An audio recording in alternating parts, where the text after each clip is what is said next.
All right, guys, welcome back. Going into part 2 here. Adam, tell us how it's set up. Well, I mean, I assume it's a typical sex farce. Like, there's the side room with all the equipment in it. Maybe there's like a secret camera hidden somewhere in the room so y'all can see what's going on. There's the main room. There's like a cantaloupe on the table, probably. Alfarius, are you Yes. dressed? Are you dressed up nice or anything? Well, what are we fast forwarding to? Like, what? I mean, I I was in think my room watching videos on being nice. I was in my room. Well, I mean, we can jump right to like the. Do you want to walk him through the interview with the security guy, or do you just want to wait and we can do that first? I know that like obviously, Piani, you rushed off to get the room set up. So Right. Should Focus just on the tech, basically. should Eric be putting on like a butler's outfit to attend to their date, and then like if things are going really terribly, I can blunder in amusingly? Yes. It's done. I fucking see what you're doing, Steven. I see it. I see what you're trying to do here. So here's the thing: while you're getting ready, you're just like eating a meal of whatever your dinner. You bite your tongue so hard it swells up, and you can't and you talk. can't speak. Weird. That's Yeah, okay. It weird. makes it even Crazy. better. I can wander in. Hello, sir. If it's possible to hate a man to death, it might happen here on screen today. It might happen.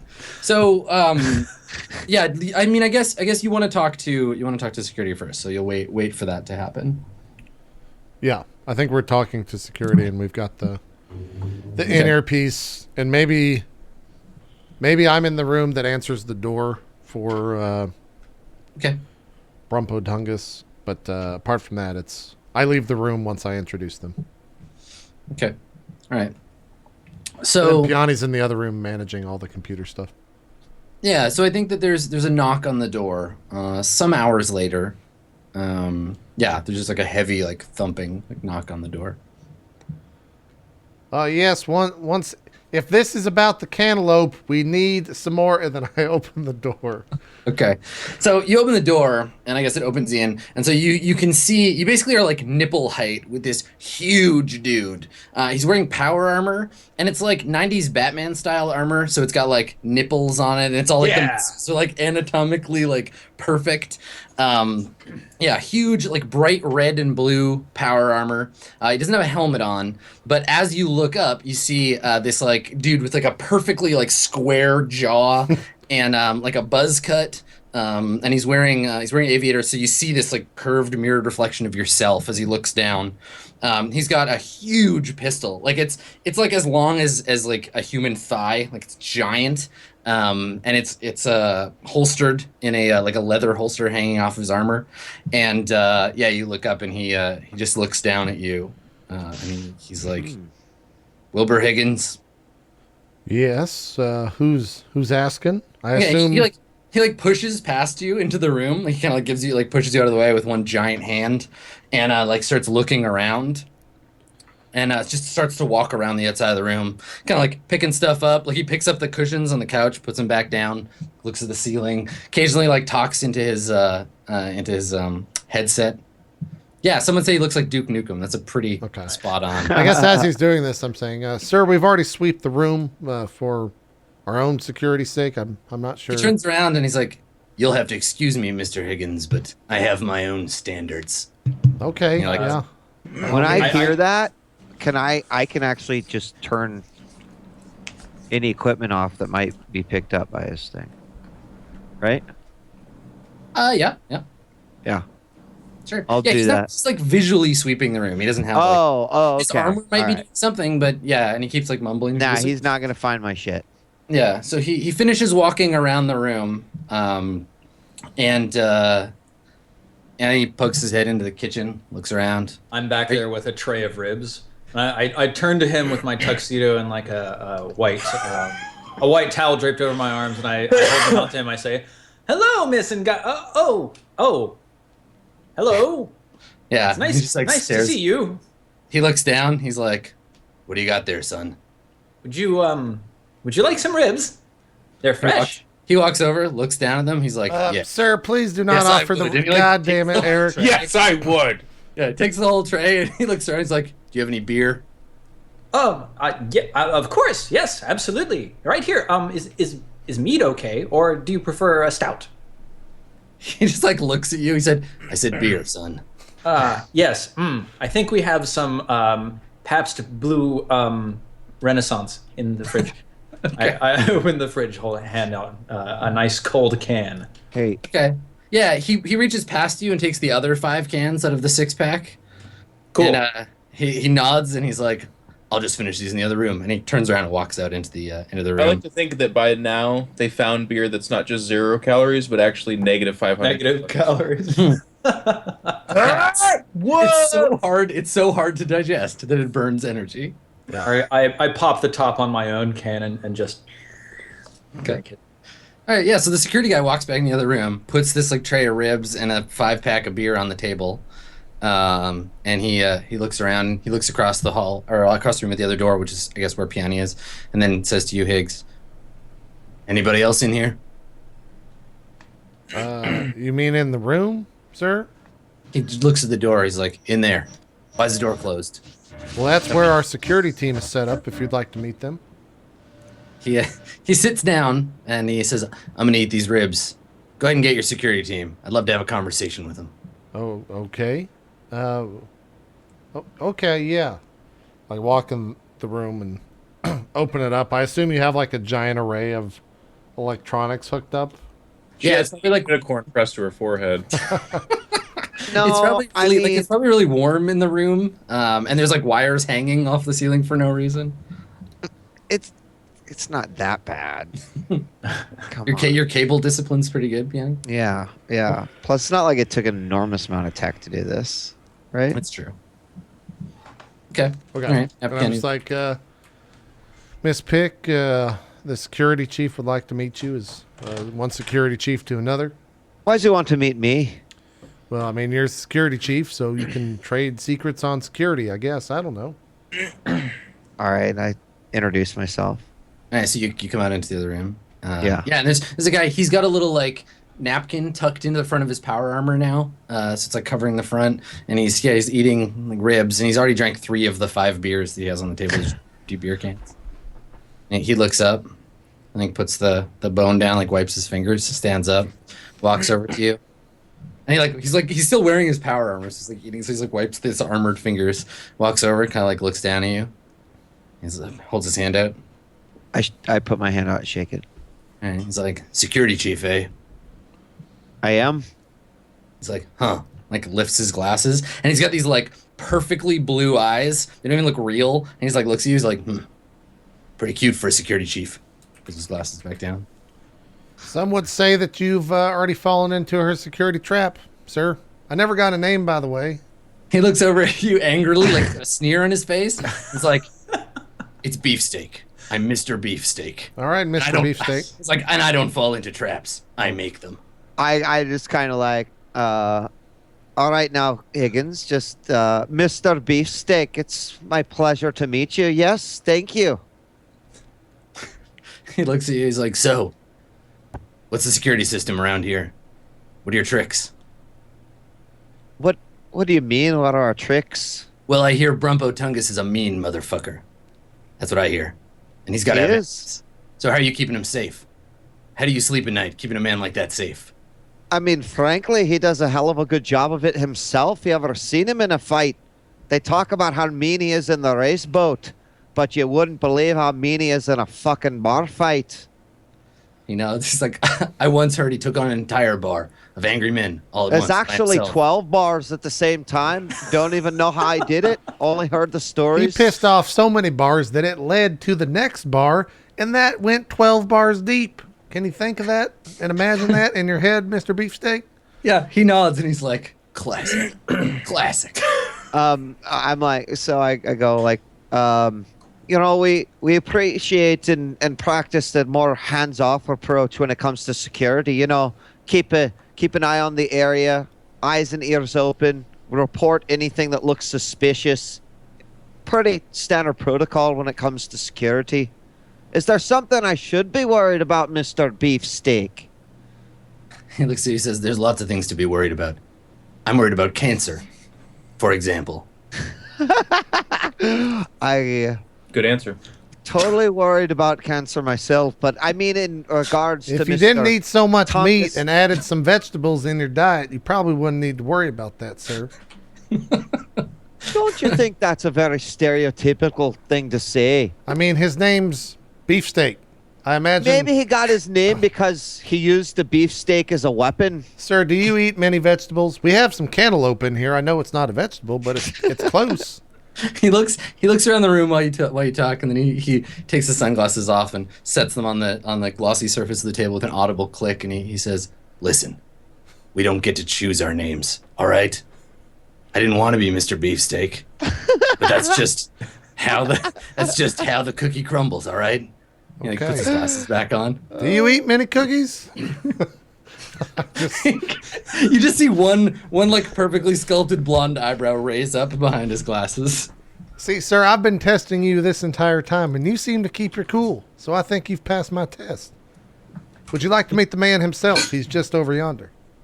I would love to meet Brumbo Tungus. All right, let me see what type of mood he is. Well, it was good to meet you, Mr. Beefsteak. I'm going back to, security officer things. So you start to get up, and he's like, "Hold on a second," and he like turns his wrist, and a little like business card comes out of a slot on his armor, and he hands it to you. And it says on it, it's like a little like plastic like gray card, and it says Mr. Beefsteak, Fotenhauer Society, and it's got a little animated like it's him, but he's wearing like a Speedo, and he's like flexing his muscles and like looking out of the card at you, and it's got his like calm number on it.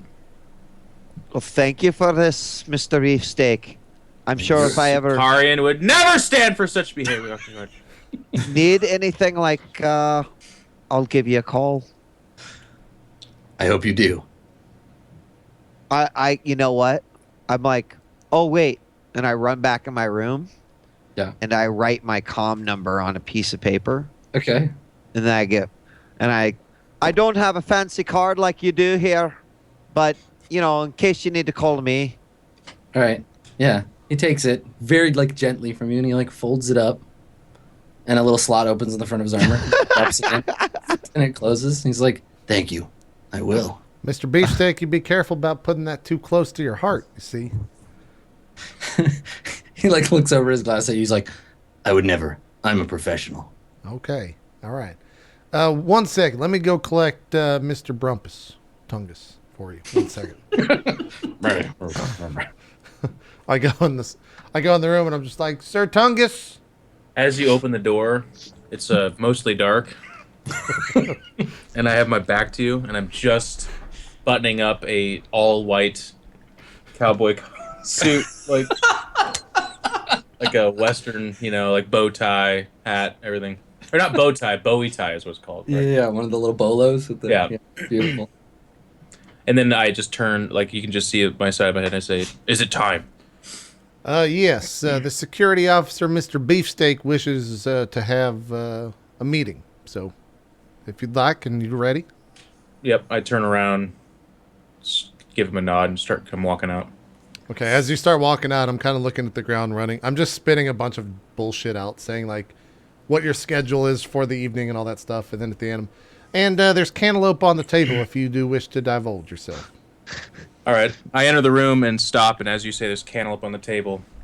I say, "My dear Mr. Hatman, you know how much a cantaloupe raises my spirits in the morning more than a western sun and a cool breeze. Thank you so much." And I walk in, and I see this beefsteak guy, and I say, "You must be the security man. Aren't you a tall drink of a mint julep of a man? I could just lay you down, smother on a sauce, and bake you all day."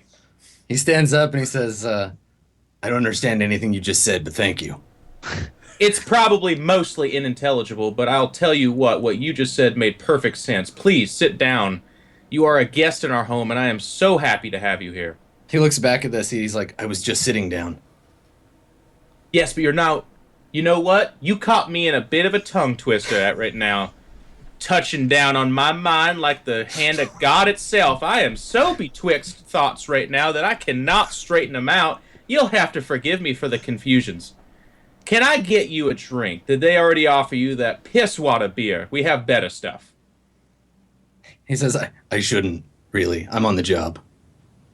you are a professional. I can see that in you, the way you keep that suit so tidy.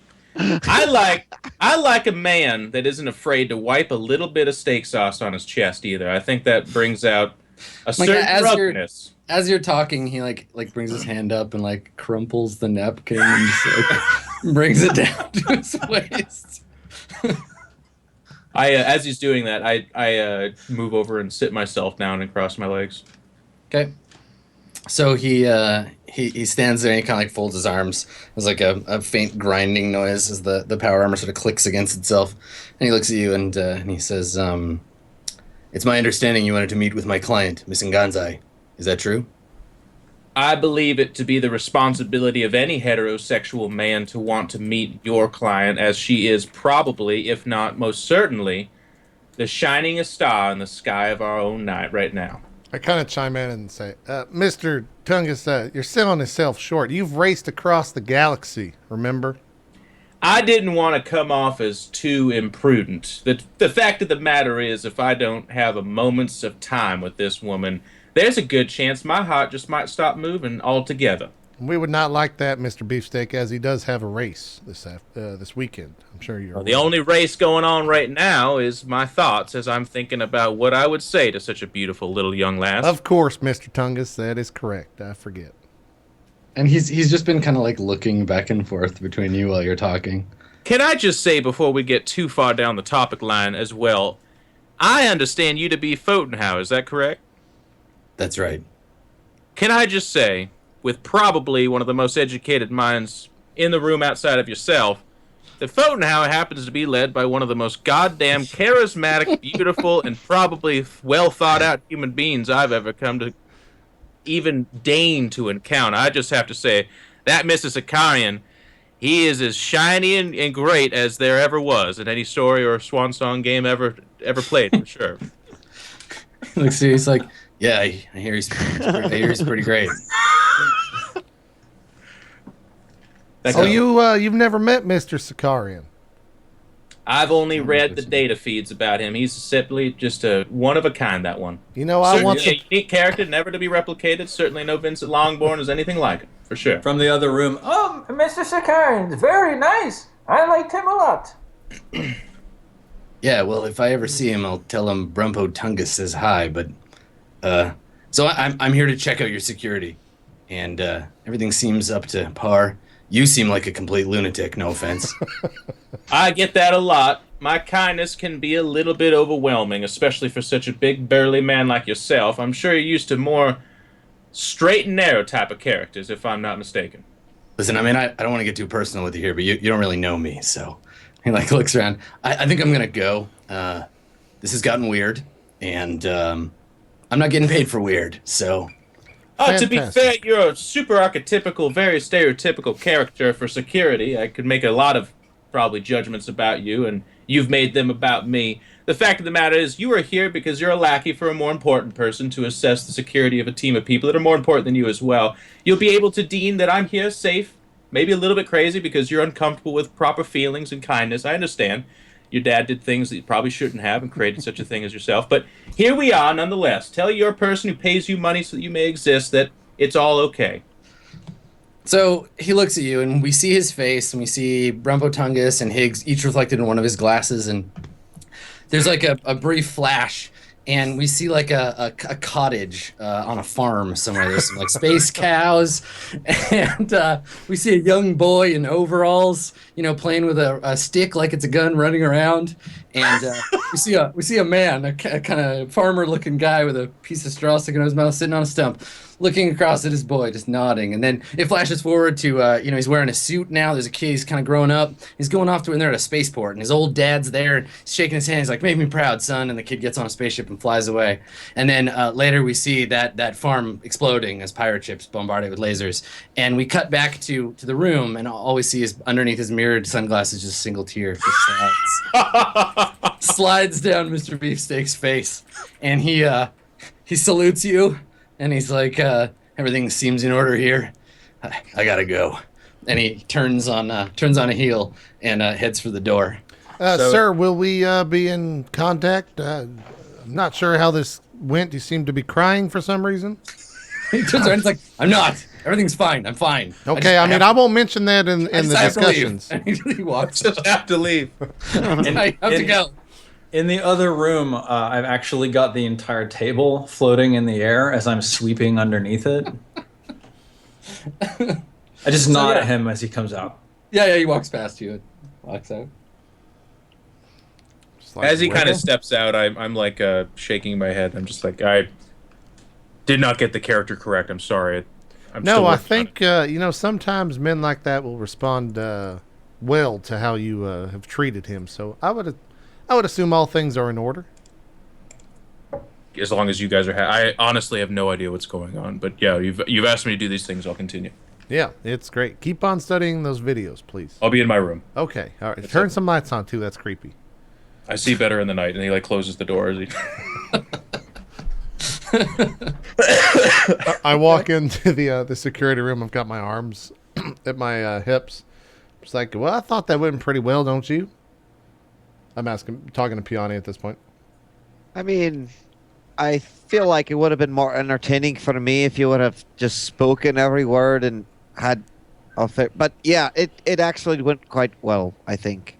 Altharius, you did good. He's got the door closed. Well, oh, okay. That's weird. Stop listening to our conversations, please. Okay, I'm sorry. Well, I guess we just wait. Would you like to join me down at the bar, Piani? Vincent will probably. I'll probably be out for all night. you know what? I will.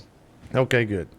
Eric, I'd offer you the invite, but to be honest, I can't stand you in my presence for more than 10 minutes. So I'll be at the bar. I understand. I just kind of like leave. Okay. So we're left with Eric, whose ribs had been eaten and the beer is all Beer's gone. been drunk. Yeah. Yeah, just there's this moment where you're standing there, probably still like wearing, like holding the broom, and on the table there's Table just up this in the empty stair. plate of bones, of saucy Yeah. bones, and a crumpled pile of crushed beer cans because Mr. Beefsteak can't just drink a beer; he has to crush it against his forehead Yeah, or whatever. of course. Yeah. Okay. Mr. Tungus, I'm going to watch a movie. Would you like to join me? The door opens, and Alferis like kind of sticks his head out and is like, I was told not to listen to conversations, but I must admit that I listened to yours. Yes, that is right. Excellent. I think Space Wars 27 is on. It's the best one. One of my favorites. Yeah. Okay, so you two sit down on the couch and start watching the movie. Okay, cool. So Piani, you and Higgs are gonna head downstairs to the bar. I guess we are. Yeah. Okay. All right. So the bar's gone into night mode, like it's in its after hours. The game stuff is kind of over. It's a little bit more like classy. So the hollow stage has been replaced with essentially like a full jug band, dressed in like tuxedos, but playing like a washboard and a stick with a piece of twine on it. Someone blowing over the top of a jug with 3 X's on the front. But they're playing like chamber music, and the conversation has gotten quiet. People are talking, and so you can see this crowd, kind of the same crowd that I mentioned before, but they've all kind of like chilled out. Piani, would you like me to get you a drink? I would. Okay. Typically, when someone asks that, they say, "Yeah, I'll take a," and then fill in the blank with the drink. Fuck. What do I want to drink? I don't know. What's? You know what? I'll take care of it. Actually. Yeah. Okay. Sure. All right. You're the drinker. You're the. Yeah. Yeah. So I go to the bar and order whatever the house martini is. Yeah, it would be probably because I used to on a planet with like salt water. It'd probably be a martini with whiskey or something. Yeah. Whiskey, I see. It's just a martini glass full of Jack Daniels with an olive in it. And some pickle juice. Yeah. Perfect. Okay. Okay. Yeah, so you go in order and you come back. And I think by then, like Piani, you've got a table. There's like crowds of other people around, just sitting, talking, and you all sit down at the table. Do I notice anyone at the bar? Are you looking for anybody in particular? Yeah, I'm just like head scanning as I go. Okay. Get the drink and then come back to the table. You don't see Pollard, but you see the guy he was talking to, the Samoan dude in the ratty suit. Does he have any distinguishable marks or tattoos or? Yeah, I mean his whole face is like got sort of like traditional like Polynesian tattoos on it. His hands too. Okay. He's sitting at the bar alone, seemingly. There are people around him, but they're turned. They've got their back to him, talking to them. And he's sitting at the bar. He's got a beer and a mostly empty bottle of alcohol and an ashtray that's like a little mountain of cigarette butts now. Okay. I guess that's where I walk up to and order the drink. I order the drink and turn to him and say, "So how you know Vince?" And he like turns slowly, and his eyes are all bleary and like bloodshot, and like one of them, the pupil dilates a little bit, but the other one doesn't. And he kind of looks up at you, and he's like, "I'm his lawyer." Turns back to the cigarette he's smoking. Well, I don't believe that for a second. Where'd you study? Kind of squints at you. Lawyer school. Ah, you should work on that for the next time someone asks you this, because I don't believe it for a second. I grab the drinks and walk away. Yeah, he stubs out the cigarette and he's lighting another one as you walk away. Okay. Yeah, I go back and sit at Piani, or sit at the table Piani's got. Okay. All right. This is an Asian. Yeah, I guess an Asian specialty.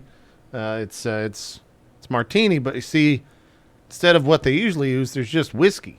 I don't know why they put the olive in it, but it'll do fine. I think I eat the olive first and then take a sip. Do I have to make a saving throw of any kind? I just kind of like, obviously this is not really my type of drink, but I'm just like, Yeah, you better get used to it, because we're going to be drinking that for a couple days. Say that, see that, I'm not going to point, but you see the giant Samoan dude, and I just blatantly point at him. Yeah, and dude is huge. He's like he's the pretty one short. you're pointing at. He's like Yeah. 5'3", but he's like round. He's like Yeah. huge, burly dude. Yeah, that, What about him? That man says he's the lawyer for Mr. Pollard. I don't believe that for a second. Just thought it was interesting. What would he be doing here in the first place? Mr. Pollard? Yeah. Probably looking to put some of these people on TV, I would assume. I bet you could find out real quick if he's telling the truth or not. How's that? Tell him that there's another TV exec walking around trying to score the big story with all the drivers. Mentioned that he's interested in Bumbatungus. Might cause some ruckus. Okay. If in fact he is the lawyer, he'd react. If he's just not, he won't give a fuck. You know, that's a brave plan. I need another drink, and I just finished my drink. One sip, put it down, and walk back to the bar right next to him, and order the drink. And is anything changed in his demeanor? No. He seems kind of depressed. Like he's just like drinking and smoking and not talking to anybody and just staring at this ashtray. Okay. I kind of say, hey, it's me again. Yeah. You see that young lady over there at the table, and I point right at Piani. I'm sure she's staring at me. Yeah. He follows. He very slowly, like you point, and he very slowly like follows your arm and like leans over. And now Piani, both of them are looking at you. Like just... Yeah, that lady over there is a TV executive who's here to represent Mr. Brumpotungus, and is talking to me. I figured you might find that interesting. So if it is, feel free to come join us at the table. We'd love to have you. Okay. I just walk off and go sit down. I sit down and be like, I told him, let's see what happens.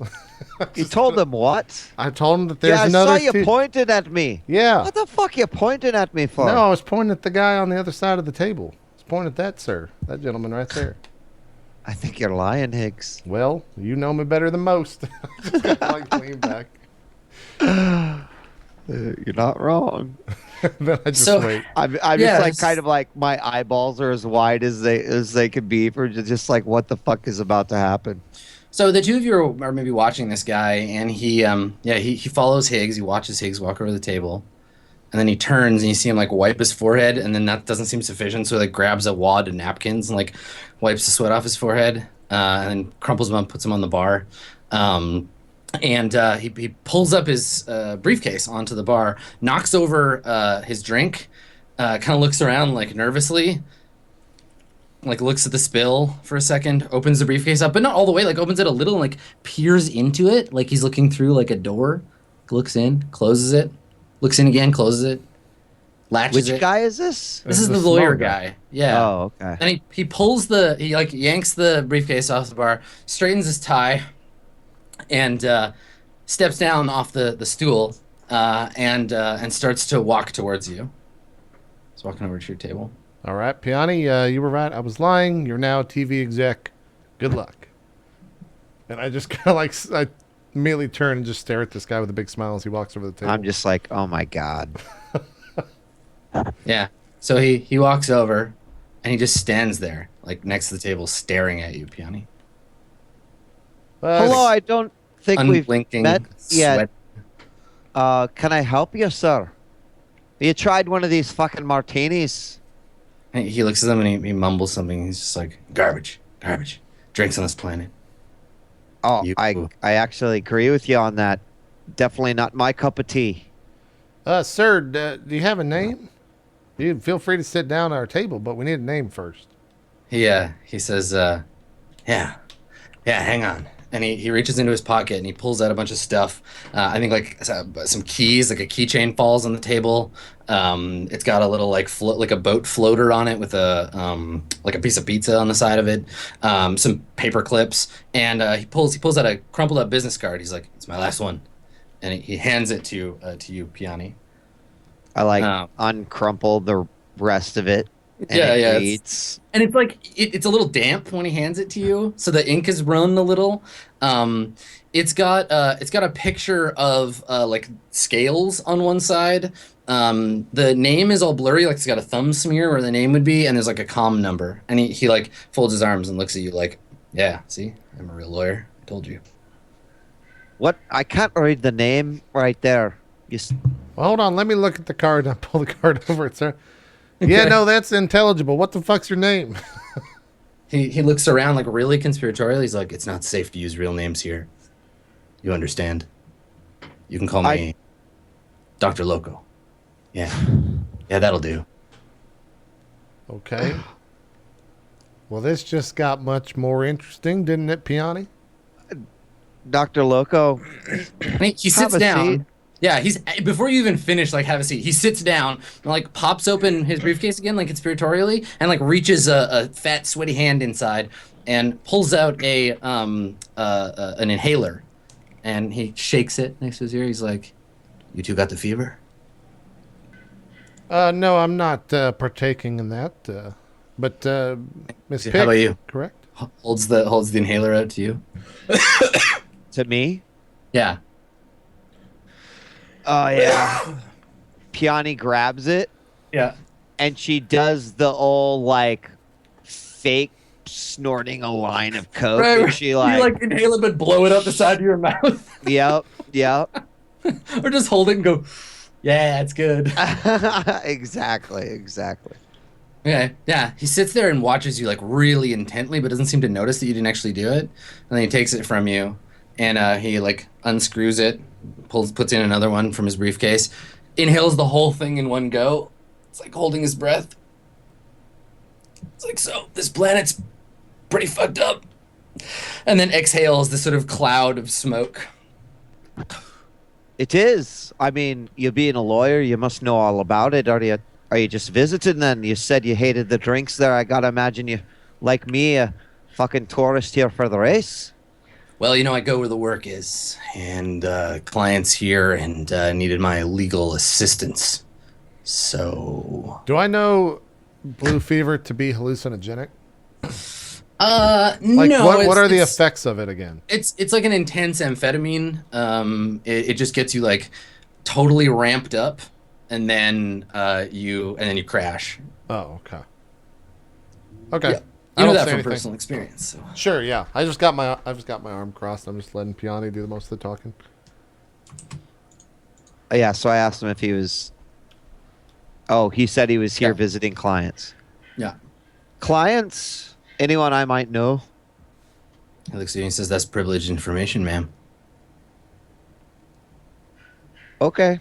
And he's just like staring at you. He hasn't blinked in a while. Does he have Is his everything briefcase all open? right, Mr. Loco?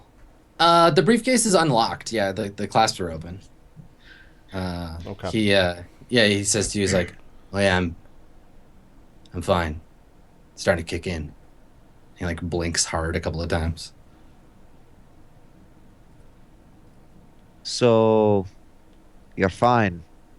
Oh yeah, I'm fine. And he like looks Great. back and forth. It's like, "I'm sorry. If I introduce myself," he puts his hand up. "I'm Dr. Loco." Yeah, Dr. Loco, right? I guess for all intents and purposes, you can call me One Eye. He nods. Like, good. Don't use your real name, unless it is your real name. Then You'll never know. kind of like grins at you. This weird kind of like twitchy grin. So, Yeah. my friend tells me actually, you know Victor.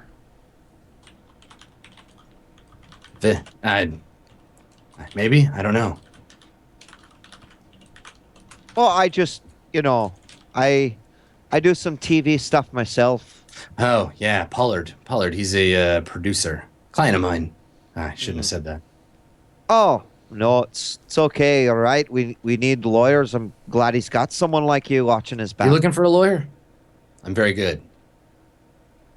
Dr. Loco, I'm sure your skills as a lawyer are well respected around the galaxy, but you see, our team, we've got a team of like 50 lawyers. They just, I send a request just to our team, and one of our 50 lawyers takes care of it. I appreciate the offer, though.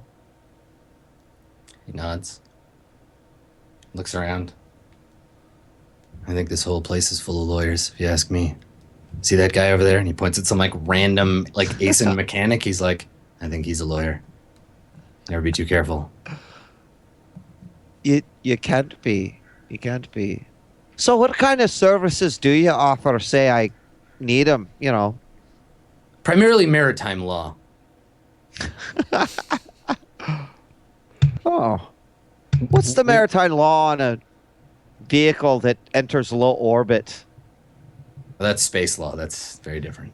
What if it's a boat that starts out and then it goes to low orbit? That depends. Does it have a permit for low orbit? I mean, I'd assume not. Like, Kinda let's say squint. someone, there's a boat and it lifts to space. Do you investigate it, or? I mean, Is it intended to go to law? space? I'm sorry. I'm a little confused. I don't think it. Sorry. Listen, if it's in the water, it's a boat. If it's not, then it's something else. But what if it starts in the water and then it goes to space? Is it then galactic law, or is it because the crime originated, or because, if I'm missing a boat, like, do I report it to maritime law, or because it went to space, galactic law?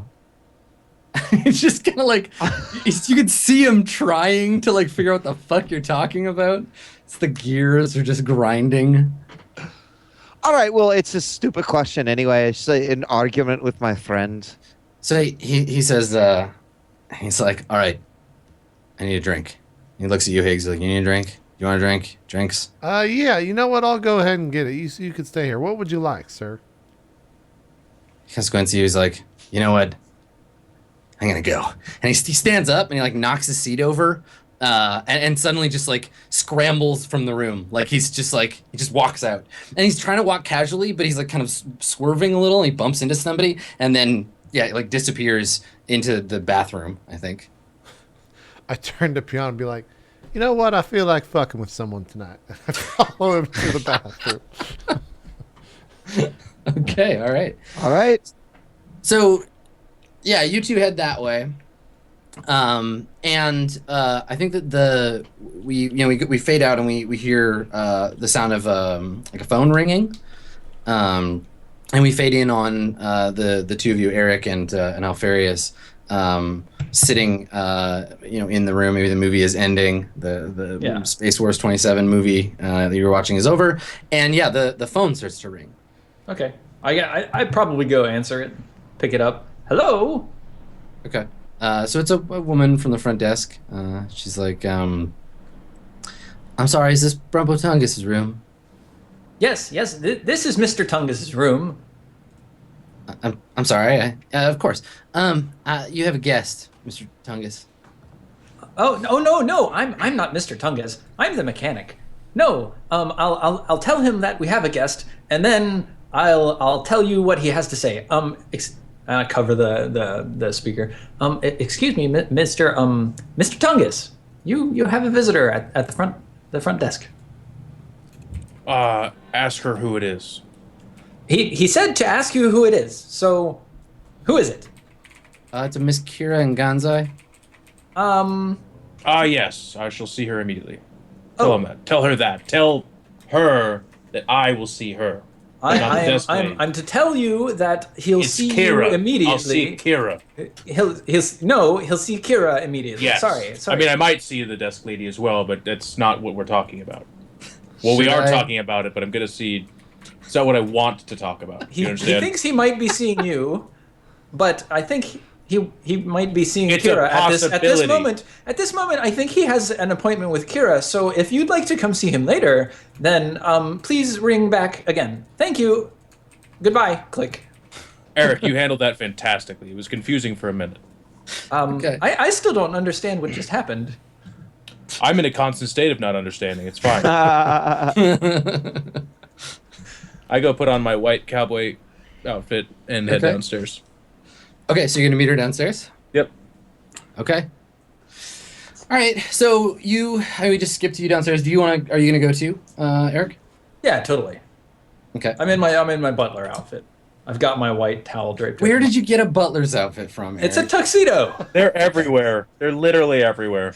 You gotta Alright. have a costume change. Okay, so the two of you emerge from the elevator, and we see the outside of the the lobby, not the inside part where Piani and Higgs are, but there's kind of an open air lobby. There's some banjo music playing lightly in the background. It's a hot ASIN night, so they have all the doors open, so you can hear the water outside, and as you walk out, you see waiting, looking kind of like nervous. You see a woman.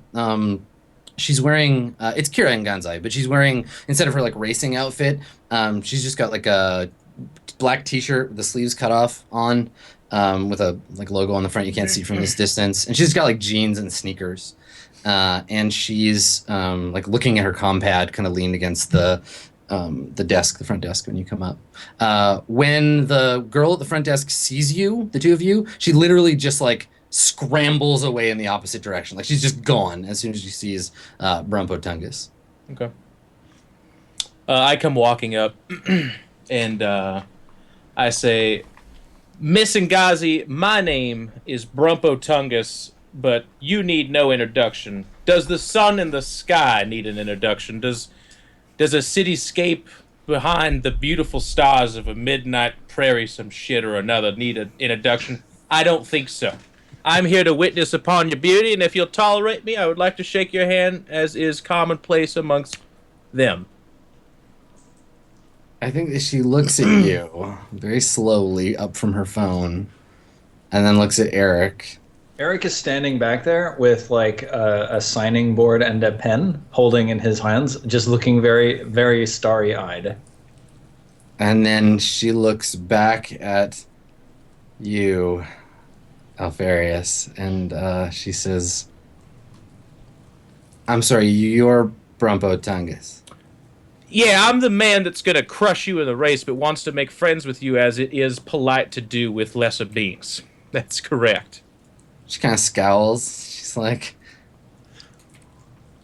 that's not what I was told. I'm sorry, I think this has been a mistake. And she turns around and starts to walk out. Oh, my dear, where you come from, half sentences must be the truth of the matter. You said you were misinformed. I'm guessing you were misinformed about a great many deal of things throughout the course of your life, but if you'd like to be more specific as to how it pertains for this particular situation, I'll wait patiently while you clock it out of your mouth. She turns around and looks at you again, and she's like a little stunned. She's like, El Gato was right. You're awful. And then she like storms out of the lobby. I go like rushing after her, and I just kind of shout, Kira, your victory on Thorkatla was amazing. Your last minute overtake was just incredible. You know, he's sort of running after her, shouting out like stats of her races. Hopefully you're better at racing than you are holding polite conversation. I do pray. Make a roll, make a charisma persuade roll, Eric. Oh man, that's gonna be the stop. best. Boop boop boop. I got that -2 life. I know, so excited. Let's go. Oh fuck! Nice. Nice. Okay. Jesus Christ. So she stops Anti-persuade. and she turns around as you come running up to her, and you just meet the like slap full on, and she slaps you across the face, and she's like, "I almost died on Thorkatla, you ass," and storms out. It made for good television. Like face is throbbing. Yeah. Eric just like tears well in his eyes a little bit. He turns around. Let's go, Mr. Tungus. Very confusing. I was told to be both polite and rude. It didn't seem to go well this time. No, I think you are very both polite and rude. I studied. Very good. Appreciate that.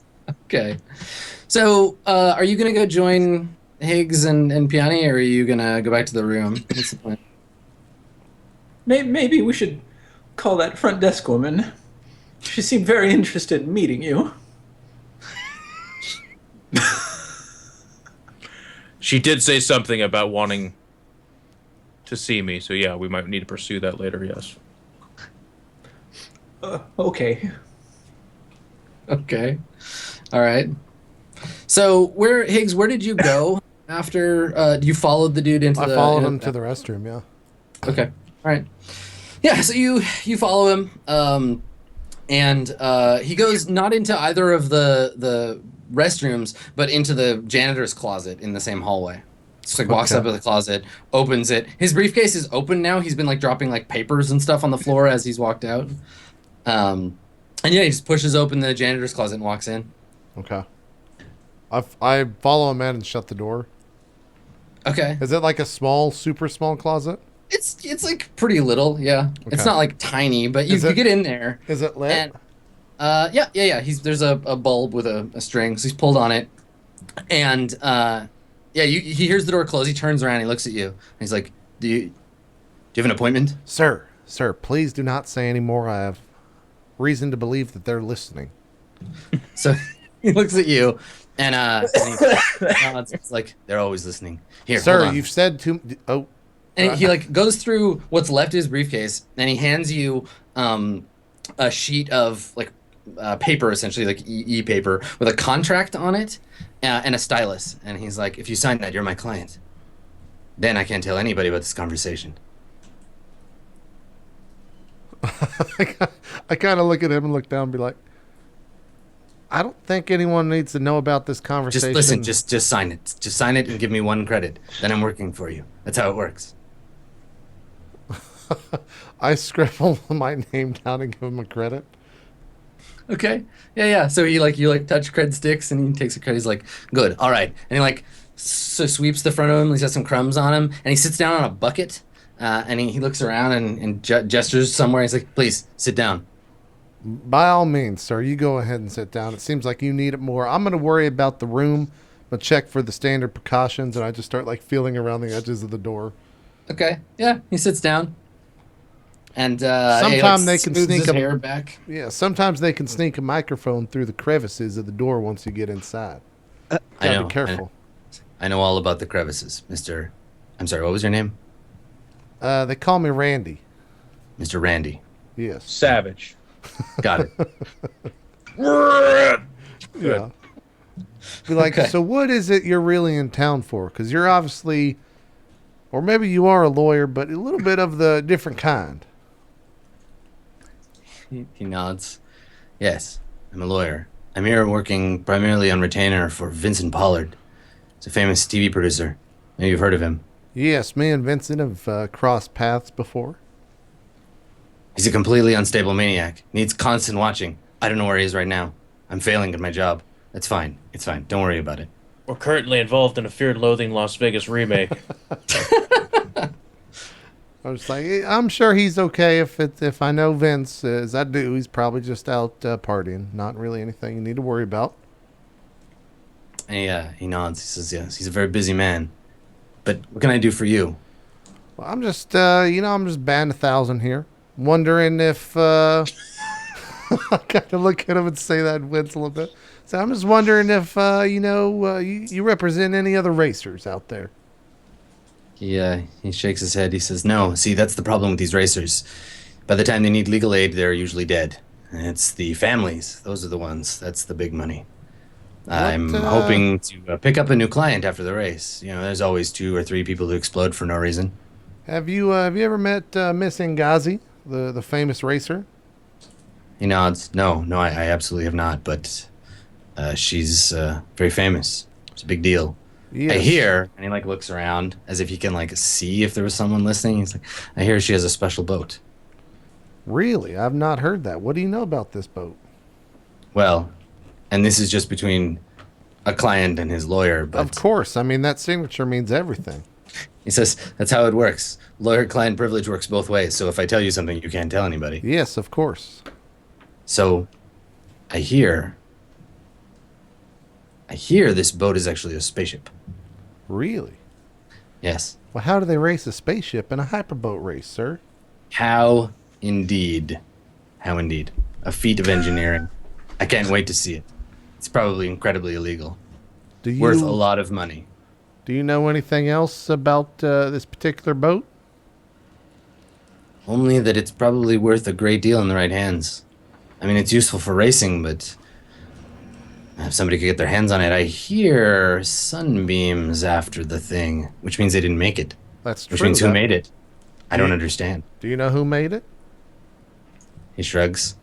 Engineers, probably. Yes, I probably would bet on that as well if I was a betting man. But hey, if you see Vince, tell him old Higgs is he's just one to chat. Just tell him that for me, okay? I will. I'll pass that message along as soon as I find him. I'm gonna leave now. Make sure you stay in here at least an hour. I don't want anyone knowing that we had a conversation. I'm sure you'd be okay with that. He nods and he looks down at his open briefcase, looks back at you. He's like, "It's fine. Everything's fine." Okay. All right. Good. Listen, talk to my secretary on the way out. She'll tell you where to send the invoice. Okay. And your secretary's name, sir? He kind of squints at you. He's like, "I don't have a secretary." Okay. All right. I just open the door Okay. and walk out. Okay. Go back I to feel Piani. like at this point, Alfarius and Eric are sitting at Piani's table. Yeah, definitely. And Eric is very animatedly telling her, oh, the overtake on Tharkatla was just incredible. She came up from behind, she hit a barricade and broke off half of her hyperboat, but yeah. Okay. So we cut back to that, and Eric is very excitedly telling the two of you this story. I've got a big red handprint across my face. This is where I walk up. Yeah. What the fuck are you two doing down here? We met Kira in Gaza. You did what? I'll never wash my cheek again. She asked for a meeting. It was confusing because at the exact same moment, so did the front desk lady. She did what now? She asked for a meeting as well. I don't understand why, but it did not go well. She did not respond to the politeness, so I switched to the rudeness. She slapped Eric and walked away. That's how it happened. Come on, guy. What the fuck? How? I can't. To be fair, say we this. still haven't had the meeting with the front desk lady. That could yield better results. I think it's going to go very well. She seemed excited. I'll improve upon the previous encounter.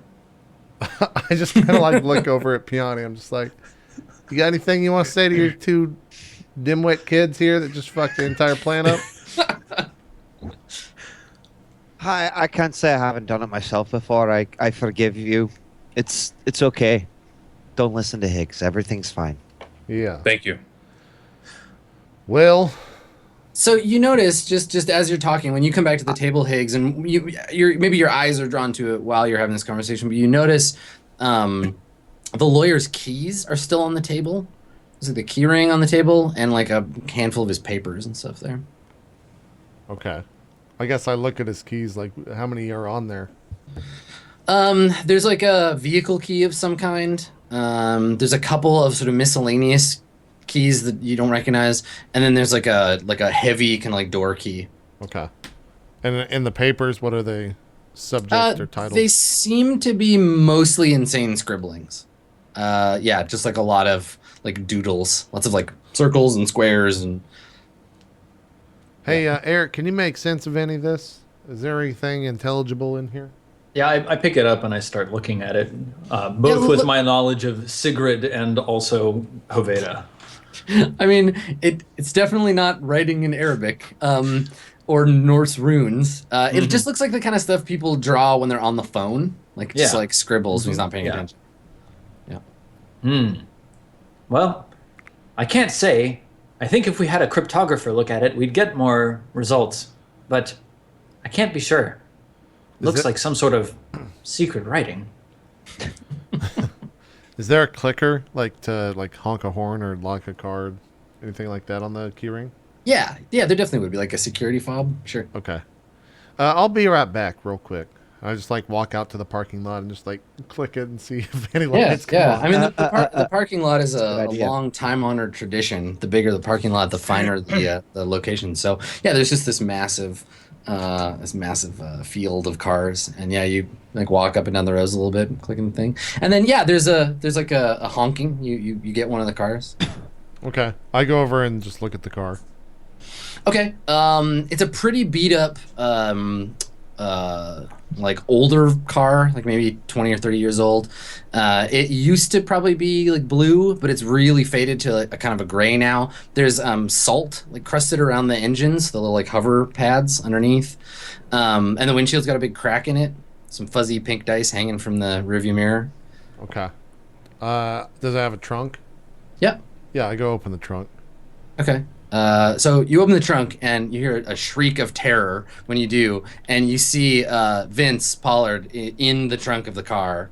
So he's just like, "Ah!" and like flails his arms a little bit, and then like blocks the light from the streetlight above, and he like blinks at you. And he fumbles around, gets his sunglasses on, even though it's middle of the night. And he looks up. It's like, is that you, Higgins? Yeah, What the fuck are you doing here? What are you fucking doing in the side of the back of the seat? What the fuck? Why are you in the back of this car? He looks around. He's like, I don't know, man. I don't fucking know. You want to party? He like looks around, grabs an inhaler. It's like, I've got a room in the hotel. It's brilliant, huge. Say, random shot in the dark here. Do you happen to have any contact with Miss Ngazi? Oh yeah. I saw you were talking to her earlier. We go way back. Me and Kira. You know Kira there, yes. Now, is that the truth? Is there a truth to that statement, sir? Listen, the truth is complicated, Higgs. I know, You're a and that's man why I was asking. You're a man of narrative. You're a man who likes to make up stories, don't you? Don't you? You have to understand the truth is a multicolored tapestry, and yes, in one version of the truth, yes, I do indeed, yes, know Kira Ngazi. Okay. Yeah. Do you happen to know why you're in the trunk of this would-be lawyer that I've got locked inside of a laundry closet inside? Janitor's closet, I'm sorry. So he kind of sits up. He's like, I came out here looking for something. I fell in. I don't remember much else. Okay. All right. Well, I kind of go to shut the trunk of the car, but I look to see if there's anything else in there. Yeah, there's like a ton of like little like empty glass inhaler bottles, like kind of just like scattered around on the floor. There's some like empty liquor bottles, a spare tire. Okay. Well, if you want to have a drink, we're inside, I guess. I shouldn't be inviting you to this table, but by all means.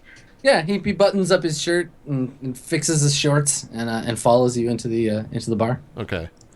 I go inside and I point out the table to where we're at. Mm-hmm. Say, I'll join you here in just a bit. I'm gonna go drop the keys off at the front desk. Okay. So I go over to the front desk. Is the girl there?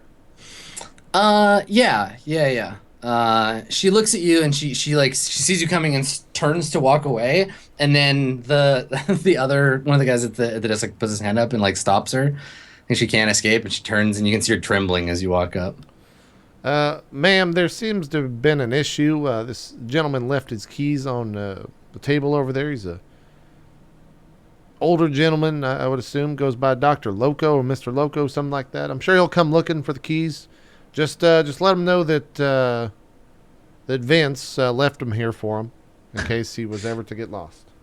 She nods nervously and takes them from you. Okay. And by the way, Mr. Brumpotungus is looking forward to meeting you. He was very enthralled in that conversation earlier. She makes a terrified squeaking noise in place of words. Okay. Keep it under control. And I'll make sure that works out because we need something good to happen. Okay. I just walked back to the table. Okay. All right. So yeah, you head back to the table, and I think like we can. I mean, you spend the night hanging out with Vince. Probably some things happen that aren't worth like going into, but if you want to hang out and party, he's always down to party. His lawyer doesn't show up again. He's vanished mysteriously, but Vince doesn't seem to notice.